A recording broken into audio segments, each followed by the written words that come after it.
Here's how to use your humidifier. First things first, you want to make sure it's plugged into the wall. Assuming it's plugged into the wall, you can see we can go to the very top of it and there's a few different buttons we can use. First one you want to do is you simply click on the power and that'll basically just turn it on. Second off, there's actually this fan button right here, which basically controls how aggressive this thing is when it comes to removing humidity from the air. I personally leave it on 3 because I'm in a very humid room in the attic of my home. Next up, there's the timer, which will basically turn this off after a certain amount of time. You can set it like so. This is hours, obviously. So if you want to set it off so it automatically turns off after 4 hours, you can do that, and then it'll simply just stay on like that. If you want to turn off the timer or turn off any of these settings, simply click on it, and then you can turn it off, and when that light's gone, it's off.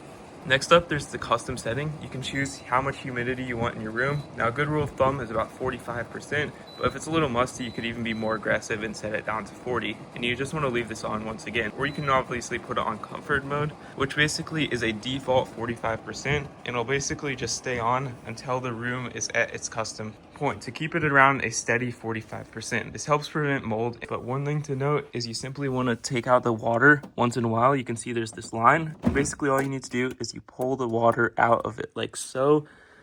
You're going to want to use 2 hands for this, and then open the flap and dump it into the sink. Now, depending on how often this actually fills up, now for my room, because it's so humid, it fills up pretty much every day, but yours might be more, it might be also less. You want to make sure you're always emptying this thing, because if you're not, then it actually will not remove the humidity from the room. You simply slide it back in like so and turn it on. This is another reason I have it on 3 fans, so I can remove as much humidity from this very moist attic as possible. And that's pretty much all you need to do to use your humidifier. If you found this helpful, like and subscribe.